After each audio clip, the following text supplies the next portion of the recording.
It's not about clearing out your closet. It's about the transformation of your mind. Do not be conformed to this world, but be transformed by the renewing of your minds. Do you have a mind to change? Do you have the mindset to be blessed? You have to decide to be blessed. You got till midnight to get rid of every poison that's hindering you, every inflexibility that's stopping you from what God is about to pour into your life. Woe be unto you if you go into another year and waste another year with the old mentality while somebody's in the hospital begging God for the opportunity that you have right now. You better step into this moment. As soon as you decide to stop looking for answers in other people and click the heel of your mind and set your affections on things that are above, you could have been free years ago. When God shows us something, we compare it to our previous point of reference. And then we start consulting our resources, and God wants to bring us new relationships. But watch this. If you're not ready for new people in your life, you will bring the same patterns to the new relationships that you brought to the old relationships. And we literally keep people out of our lives that God wants to send because we are holding on to the hurts from the one who have already left. Do not be conformed to the patterns of this world, but be transformed by the renewing of your mind. Transformation doesn't come because you show up here for an hour and 20 minutes. You'll be transformed by the renewing of your mind. But this word renewing is the same word as renovating. How many of you know you can't renovate a house in an hour and 15 minutes? If you're going to renovate a house, you got to kick some walls down. You got to pull some tiles up. You got to get into the mess of it. And that's what we got to do in our brain.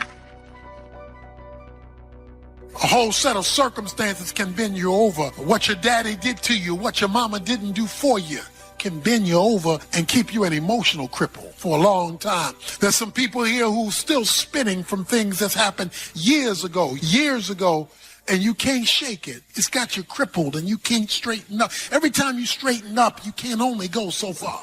Because it's not only a problem of health, it's a problem of habit. You're used to being bent over. Because you can be bent over so long, you don't even know how to straighten up. And things aren't straightening out. They aren't getting better. You remain crippled in your situation. Sometimes you got to talk to yourself. Sometimes you got to say to yourself, now you know better than that. Sometimes you got to talk to yourself. When you see somebody you don't like, or somebody who gets on your nerves, you got to talk to yourself. You got to talk yourself into some stuff. And then you got to talk yourself. You got to tell yourself, don't do it. Don't go that way. Danger, dangerous intersection. You have to be able to talk yourself out of some stuff, because a whole lot of stuff I would not have gotten into had I talked to myself. You're so tired of fighting the enemy all day, you don't hardly know what to do. But I can tell you, if you stand your ground, it gets better and better and better. You know, although my mind still gets attacked, there's always things that the enemy is suggesting to my mind. But after all these years now in practice, I recognize them really quickly, and it's not that difficult at all to just say, nope, I'm not going there. I've been there, I've done that, I know what it produces, and I'm not going to think like that.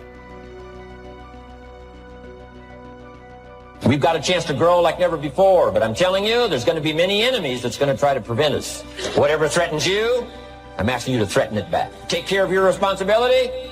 Somebody wants to destroy your chances for a good future by their negative talk, negative thinking, putting it all down. I'm telling you, walk away if you have to. Walk away.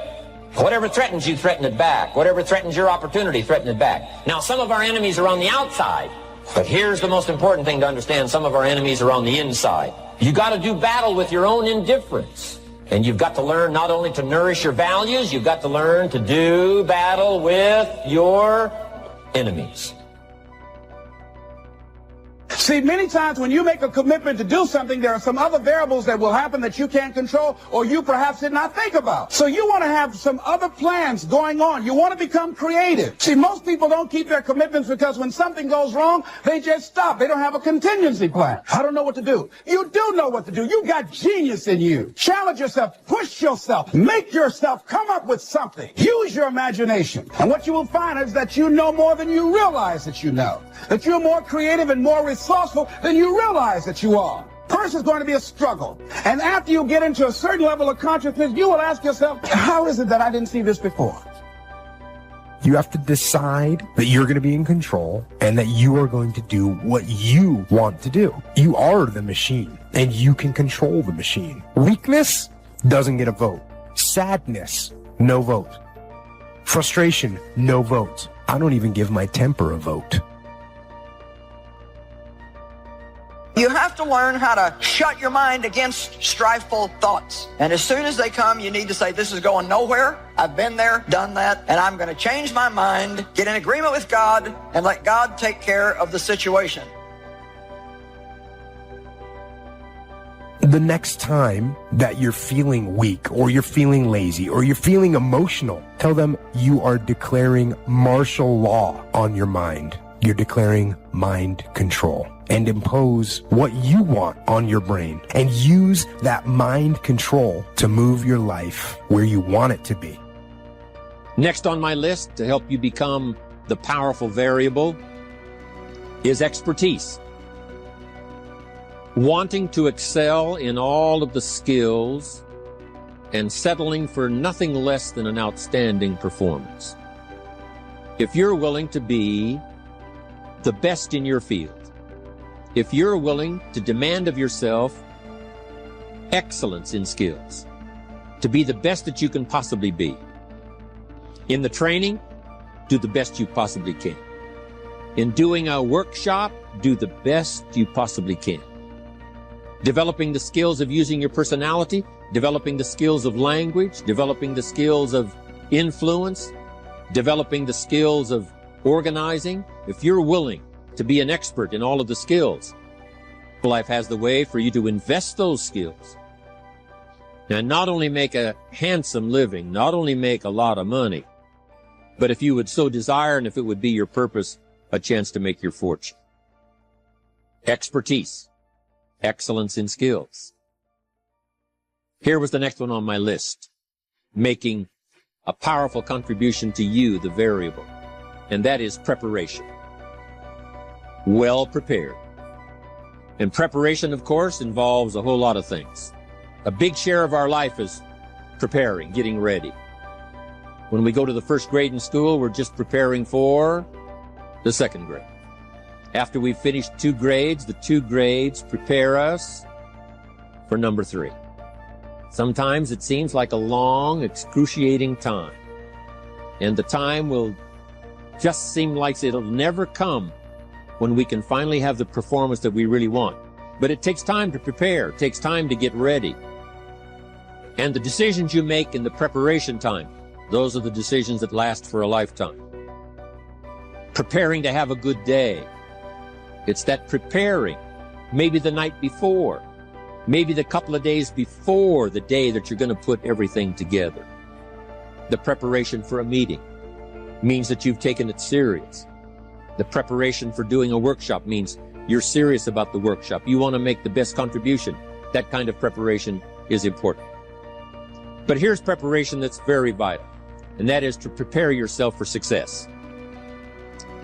Life seemingly does not wish to waste success on the unprepared. Life says, why waste a fortune on this person? They're not prepared to do the right things with it. They're not prepared to use it wisely. If a fortune was bestowed upon this unprepared person, it would probably be wasted. The people that could have been touched won't be touched. What could have been done won't be done because this fortune will have been wasted on the unprepared person. So not only look for fortune, not only look for the promise, but prepare yourself and ask of yourself, what can I do to make myself ready? Because remember, life was designed not to give us what we want, not to give us what we need, but life was designed to give us what we deserve. Every value in life must be paid for, and those that pay are the ones that get it. It says those that give receive. Someone says, I wish to receive, I wish to receive. You don't have to concentrate on receive. Just become a good giver. It says those that search will find. Someone says, well, I need to find some good ideas to help change my life for the future. Then to find good ideas, that doesn't come because you need them, because it comes because you search for them. If you want good ideas, you got to go after them. You got to go to the class, you got to go to the workshop, you got to go to the training, go to the book, right? You got to go to the journal, right? Go where good ideas are being taught, go searching, go looking, because good ideas are not going to be wasted on those that are not seeking, searching, well prepared.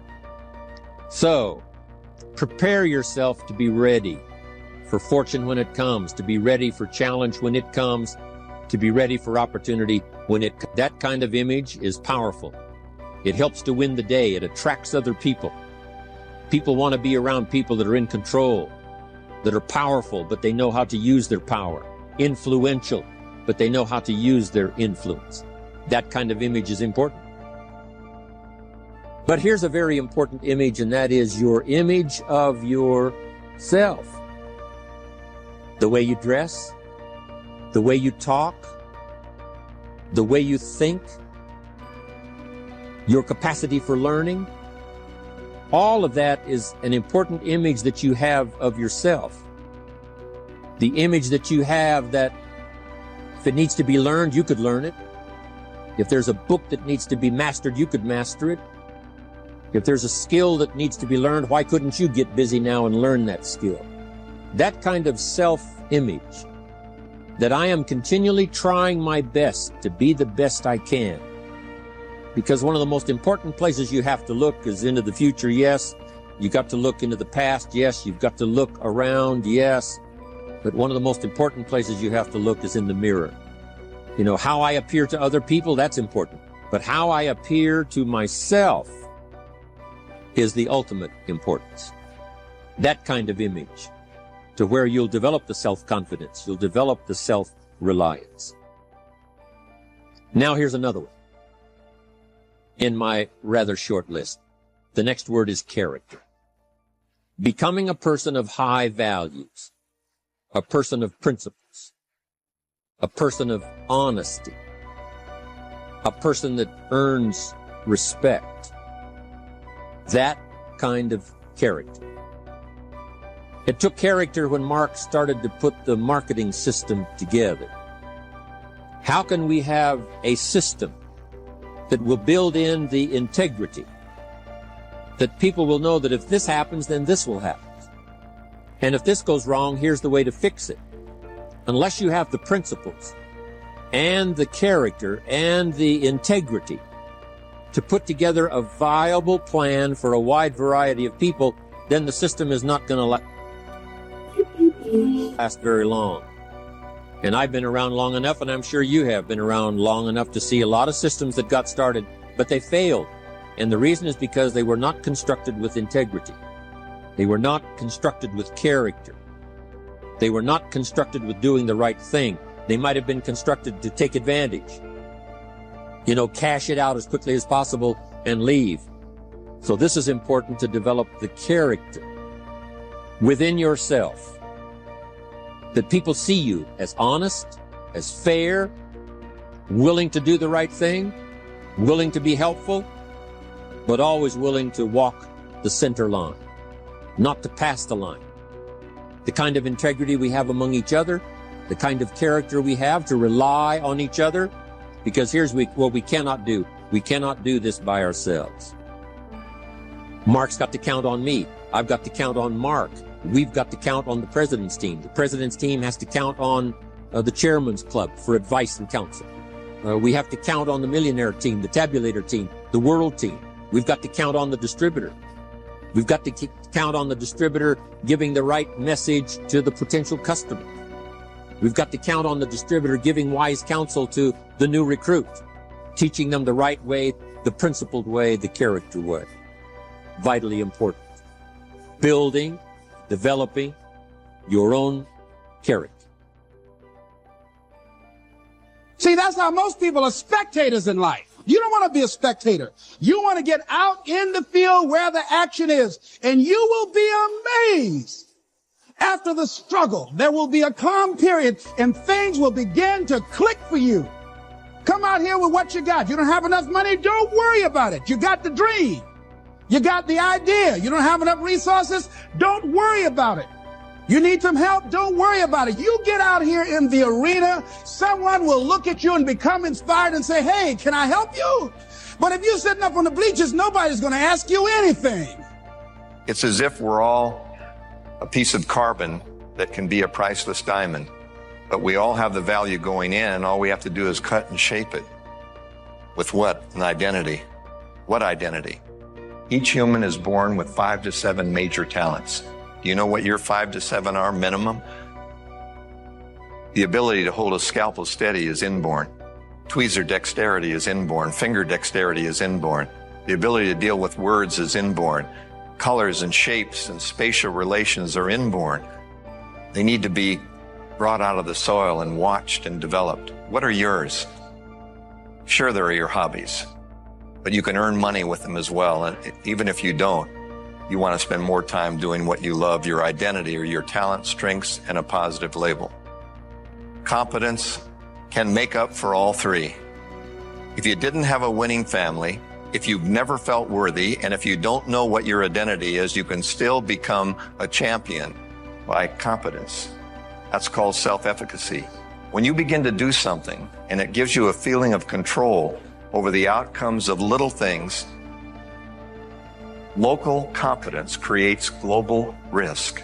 In other words, when you do something locally that's successful, you want to take on more responsibility and risk. And therefore, self-trust is your ability to solve minor problems and then bigger ones. The key to self-esteem is the ability to take your value and pay it forward or pay it out, and to be able to accept it when it's paid to you. And many of you have known through the years that all of us who talk about it say that one of the biggest tip-offs on self-esteem is eye contact when you're talking and listening without looking down and away. A child who can raise his or her head up and look you in the eye, reach out his or her hand, look you in the eye, and give you their name. Hello, my name is, and mean it. Even liking the sound of their own name. When you make a telephone call, you always give your own name first as you're calling. Why? Value, available, to serve, be remembered. When you're answering the phone, you give your name, even at home. Why? They may not know you're there. They may not know it's your home. But you tell them who you are. I know my kids have said, we know, Dad, just checking. Because I give my name, Dennis Waitley. I remember writing my first book, The Psychology of Winning. It wasn't any good, so I left it in the drawer for 5 years. It wasn't the book wasn't any good, the author wasn't. There's a difference between what you do and who you are, and if you don't feel worthy as an author, you just can't get anything published. I remember sending, like all authors do, you remember Stephen King, you remember what happened with Carrie. You remember that he sent it out, 15 times. You remember how many times it was rejected. You remember when the baby got sick. You remember when they pulled the phone out. Remember he was making $50 a week working in a laundry. How would you like to walk into a laundromat and find Stephen King? Hi, come on in. I'll tell you a story while we're going through spin. He could play an instrument. He played a musical instrument and he wrote, but his wife just got tired. The baby was sick. They had no phone. So she sent Carrie out more time. So it became the best-selling book and the best-selling movie of that year. And ever since he's done it, it really takes this kind of persistence and accepting any value and paying it out. So when anyone says anything to you of any value, please learn the Olympic way of accepting a gold medal. The Olympic way is to put your shoulders back and say, thank you. I appreciate it. If you say, just lucky, I guess, they'll know it was. If they say great golf shot and you say close my eyes and swung, they'll say right on, Duffer. If they bring you a present for your birthday, please don't say, oh, you shouldn't have. You spent too much. They'll think they did. But otherwise, you won't get a raise either because you may not be worth it. Your humble self. Humility is serving others with grace. Humiliation is where you're constantly knocking the product, believing that if you knock yourself, you'll be a steward. No, you won't. People always listen to the way you explain yourself, the way you talk about your problems, the way you communicate. It's a tip-off. Self-esteem is the ability to pay value forward and accept it graciously when paid to you. And a lot of it has to do with the way you talk. So you can accept it comfortably. You can praise and critique performance without feeling rejected. You can reinforce good behavior and boost it if it's a failure. Being clean and neat is a tip-off. People who hurt themselves don't like themselves. People who help themselves like themselves. Eye contact, communication, and positive self-talk. You've heard it 1,000 times, but in a minute I'll give you the Olympic way. I believe that winners believe in their dreams when that's all they have to hang on to. I believe that what gets in the way is fear, and fear is always of catastrophic danger. Fear is obviously of rejection. Fear is of failure and of change, the unfamiliar. The unknown, the unfamiliar, the rejection. The bottom one is where I've been stuck. There is a saying that you have to fake it until you make it. Most of y'all have been faking it for so long, you're never gonna make it. Most of y'all have been living a lie for so long that you believe your own lies because you're trying to chase someone else's life. You're trying to chase someone else's lifestyle and identity, all while ignoring your own life and your own path. Because it's not rocket science. The friends in your life are shaping the future of your life. Walk with the wise and become wise. I get encouraged because if you're lacking wisdom tonight, there's actually an answer. Get around people that are wise. For a companion of fools suffers harm. Have you ever considered that a lot of the hurt in your life is because all your friends are fools? The devil is going to send you many obstacles so that you can lose your focus. You have a vision, you have an idea, you have a genius idea that's in your mind. Ideas are like pregnancies. Some of the ideas come out quick, others take a little longer to mold and shape and develop in your mind. You can struggle and you can try, but it's always easier to pull someone down. I'm not telling you to change your heart and your desire to help people. What I am trying to tell you is that your circle should not be full of people that are pulling you down. Your circle should be full of people that are pulling you up. Come on, somebody, give God some praise. Nobody's going to come knocking at your door with opportunities. You got to create them. Out of sight, out of mind. No one will ever have you in mind for anything unless you have yourself in mind for it. Get on people's radars. That's it. Got to interact, socialize, get around the right people. Out of sight, out of mind, people. I can't tell y'all enough. This is not just being positive. This is your faith being released. Be careful what you think because your thoughts run your life. Are your thoughts helping you or hurting you? Are you thinking power thoughts, victory thoughts, well-able thoughts, or are you thinking defeated thoughts? You're choosing which direction your life is going to go. What is the plan? Any man with no plan shall perish. What is the idea? What is the vision? What's going on in your mind that the world needs to experience? Once you find your passion, you find your purpose, there is something energetic about it. You have never known a person who was passionate that lacked energy. We talk about high energy people. We talk about low energy people. There's no such thing as like low energy people. If you have high energy, you have passion. If you have low energy, you don't have any passion. You know, some people, they're already dead. They haven't made it official yet. Write the vision and make it plain so that he who reads it will run to it. And even though it tarry, that means take a long time, wait for it, for surely it will come at an appointed time. Listen to me. That's real. If you don't think it's real, I dare you to try it.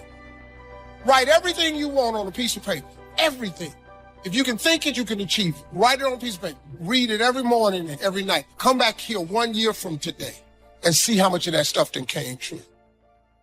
Because you see the invisible. You see what's not there. Only those that can see the invisible can do the impossible. You have to be able to see what's not there in order to pull off the impossible. Till I die, I think I'll live.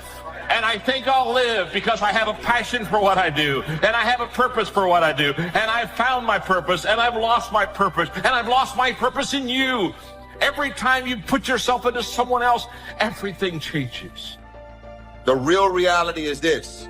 When you decide what you want to do for your life and your career, when God sends you a vision, it's going to be your family and friends and loved ones to be the first ones to try and talk you out of greatness. Because why? They were never sent that vision. They were never sent that idea. As a matter of fact, if you try and explain it, they're still not going to get it. There are two problems, comparing and conforming. Comparing, never compare yourself to anybody else. Why? Because you're one in a billion. No, you're one in a zillion. If you compare your entire life, you'll be miserable. Because you'll always find somebody that you're doing a better job than, and you get full of pride. And you'll always find somebody who's doing a better job than you, and you get full of discouragement. Either way, you're dead in the water. Pride, discouragement puts you on the sidelines. I'm moving forward. When you go through a disappointment, something doesn't work out, you can hold on to it, live discouraged, or you can let it go. And I say to you that if you begin to take a conscious effort to find out what it is that you're supposed to do, I say that it can literally save your life. Adversity isn't something to fear. It's something to expect, something to prepare for, and something to overcome. The truly courageous person is not immune to fear, but it plays a different role in his or her life than it does for other people. If you're a courageous person, your fears aren't about what someone might do to you. Your fears are about not living up to your ideals. How many of you have ever thought about something you wanted to do and you talked you out of it? Raise your hand, please. That inner conversation, ladies and gentlemen, is the reason that most people take their greatness, take their ideas to the graveyard with them. The wealthiest place on the planet is the graveyard. Because in the graveyard, we will find inventions that we never, ever were exposed to. Ideas, dreams that never became reality. So often the easy path calls to us to be weak for that moment, to break down for that moment, to give in to the desire and the short-term gratification. But the discipline will not allow that. The discipline calls for strength and fortitude and will. Be clear in your mind in what you intend to achieve. Know what you are going to do. That doesn't seem like too much to ask. But how often do we see people going through their lives without knowing what they are trying to do, without having any intent, without having a clear mission? You have to live your life with the expectation that great things are coming your way. And that's how it works. You grab your remote, you press the power button. What do you expect to happen? You expect the TV to come on. Guess what? It come on. People go through their lives without knowing what it is they want to do, what they want to accomplish. Know what your intent as the commander of your life. Know what your intent is, and then fight with everything you've got to win. Character is a commitment to a set of values without compromise. Values are things you value. That's all. For example, if you value your marriage vow, you never commit adultery. So when a person commits adultery, they don't value their marriage nor their marriage vows. So you can't respect them. Listen to what I'm saying, people. You are the future. I do not want you to start thinking as small as your bank account. Be obedient to the visions, the ideas. Move on them. Out of sight, out of mind. It's grind season. It's hustle season. I need to awaken the beast inside of you. You're not really obsessed with it if you're easily distracted from it. This is so important. You right now can test whether it's your obsession with whether it distracts you constantly. The first thing you think of when you wake up, last thing before you go to bed. When you have a big laugh, it comes up. When you cry, it comes up. When you're watching TV, it comes up. It distracts you from the rest of your life. That's what an obsession does. When it's not really your obsession, the rest of your life distracts you from it. The world is an empty canvas waiting on new thoughts to think. And it's on us to create those thoughts. What's taking you so long to move on it? Put your money together. Budget your money. Make the move. Make the move. Just do it. And guess what? If you hit a wall, get your ass back up and keep going. I've made it this far from hearing way more no's than I've heard yeses. But I'm not afraid of the word no. Why is it so important to find your work? Because your work is your source of your vision. Vision is purpose in pictures. When you see what you were born to do in pictures, that's your vision for your life. That's why your work is your vision. Many other plans in a man's heart, but the Lord's purpose will prevail. God's purpose is more important than your plans. If you've reached the point in life where you feel you've got all the answers, you better start asking some different questions. The fool is always reaching his intellectual destination. The wise man is always wondering how much further there is to go. The fool's viewpoint is always narrowing. He talks more and more, but he listens less and less all the time. The only way to test character is by temptation. The word temptation is not a negative word. To tempt or to temper means to test for weakness. You will never, ever have a time in your life when you are free from temptation. Never.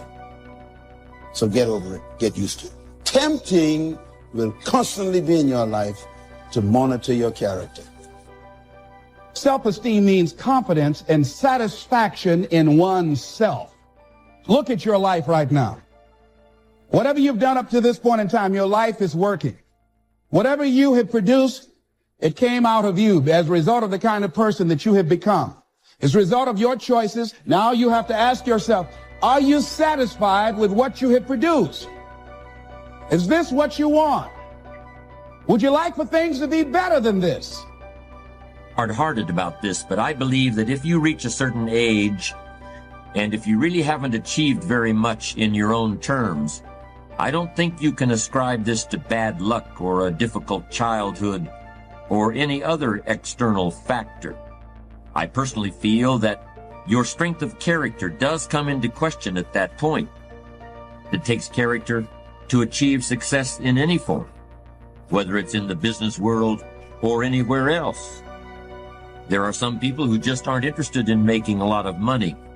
For these people, achievement is measured in terms that aren't so easily quantified.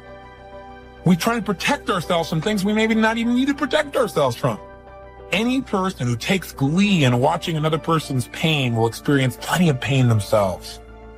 But how can you know if your character is in good enough shape to get you where you want to go? All you need is a commitment to be ruthlessly honest with yourself. At first, that kind of ruthless honesty may include a little bit of pain, but once you accept the fact that character is basic to achievement, you'll gladly pay the price. If you make it to the end of this video, I want you to write this. The world is an empty canvas waiting on new thoughts to think. And it's on us, creative visionaries. It's on us to create those thoughts. How to go from average to fortune. There's 5 simple steps you might like to make, do not have. These are serious matters. Matters of the heart are serious. Matters of income are serious. Matters of supporting your family, serious. Are you serious? Why? We got a serious matter here to discuss. We haven't come with the latest 10 stories. We've come with a serious matter. And I want you to take on that serious tone. Now, the second point is get smart. To make your life work out worthwhile, you've got to have some ideas. You've got to have the information. So you've got to be smart. In fact, in this decade, you must be much smarter than you were in the last decade. You've got to read the books. You've got to come up with the information. When I have a chance to talk to the high school kids, that's the theme of my talk. Get smart. There's nothing worse than being stupid. And if you will read the books, learn from your experiences, do all the things that you possibly can to get the information, sure enough, you'll be wiser this year than you were last year. And I've got a few techniques that I teach in my seminar on how to get smarter. Keeping a journal, going to the lectures, going to the seminars, listening to the sermons, picking up ideas from other people. You just must keep up this steady process of learning. Never cease your quest for knowledge. And that's one of the key points to go from average to fortune. Get smart. This is called the possibility for life change starts with education. Don't be lazy in learning. Don't be lazy in picking up the ideas. Don't be lazy in learning from your own experience. Learning is the beginning of wealth. Learning is the beginning of life change. Some people want to start with motivation, but you don't start with motivation. Somebody says, just motivate this guy, he'll be all right. The answer is no, probably not. If a guy's an idiot, you motivate him, now you got a motivated idiot. So education, get smart. Don't miss the training class. You say, well, I've already been to one of those classes. I've already heard it. Got a good phrase for you to take home. That's no sign you got it. Just because you've listened to those millionaire tapes one time is no sign you've got it. I'm asking you to listen to them over and over and over. I'm asking you to dedicate yourself to a new level of learning. You know, study, learn, grow, change, develop. Never let it be said you didn't learn, right? If you want to solve your problems, you got to learn. If you want to take advantage of an opportunity, you got to learn. Develop your own personal philosophy here. Philosophy, major determining factor in how your life works out. Each person's philosophy is like the set of the sail. The same wind blows on us all.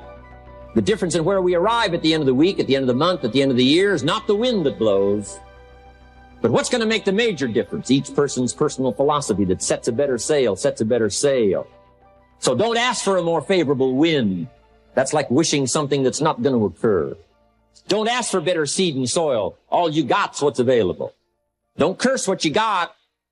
The key is to set a better sail and turn what you've got into the miracle of your future.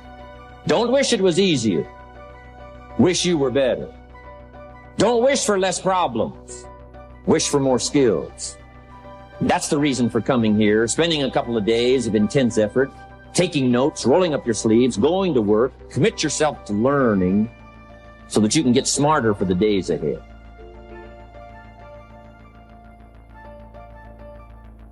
Now here's number 3. You've got to get going. All of the things that you've learned will not do you that much good if you don't put it into an action plan. You've got to get going. In my management and leadership seminar, we teach game plans and how to put all the good things that you've learned into action. Economic action, social action, personal action. How to make the changes and how to actually do the work. How to actually function. Get going, that's the key. Some people are ever learning, but they don't put it into action. They don't really take the action. It's like the man who keeps bringing materials to the building site and never builds anything. He keeps bringing in the sand and the gravel and the windows and the doors and the roofing material, and he just stacks up all these supplies, but he never builds anything. See, if you do that long enough, fairly soon they'll come and take you away.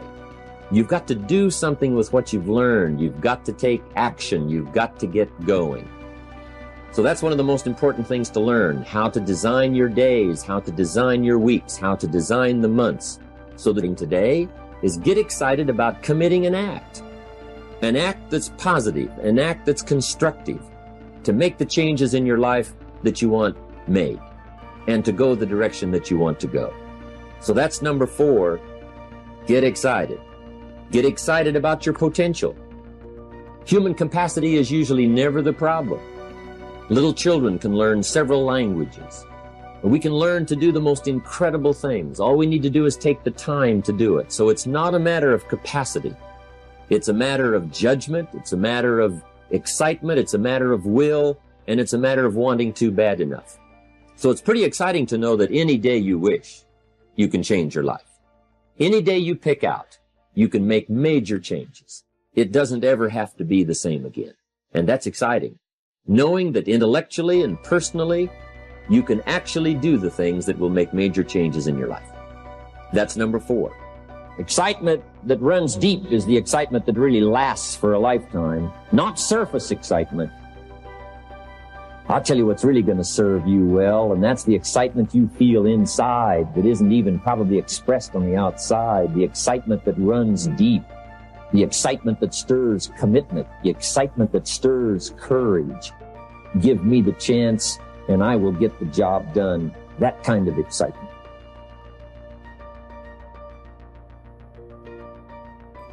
Here's number 5. Number 5 is get away. I have found, especially in the last 15, 20 years, that there's an important thing called life balance. You've got to learn to get away. You must learn to get away and be alone. Learn to get away and reflect. Learn to get away and learn how to live as well as how to earn. How sad it would be to learn how to earn well, but not learn how to live well. You must balance your life. We teach something, especially in my staff, I teach something called lifestyle. Lifestyle is how you learn to live your life. Some people have money, but they don't even know how to spend it. They have time, but they don't know how to spend it. Some people are successful, but they don't know how to spend their success. They don't know what to do with it. They don't get joy from it. Rather, they get animosity. A father takes $5, crushes it, and throws it at his son and says, if you need it that bad, take it. Now, it's the same $5, but instead of dispensing it with joy, he dispenses it with animosity.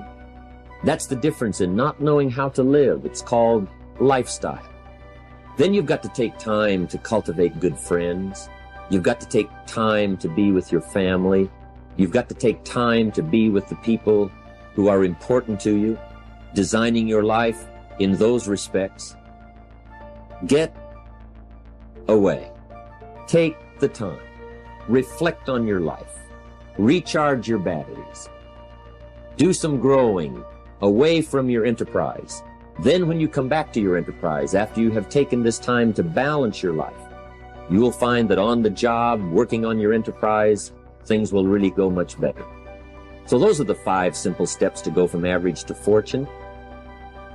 Get serious. Get smart. Get going. Get excited. And get away. I hope those points will be valuable for you as you consider them. And I want to thank you for giving me this few minutes of your time. And for you giving me some of your time, I would just like to sincerely share this with you. Do not walk in front of me. I may not follow. Do not walk behind me. I may not lead.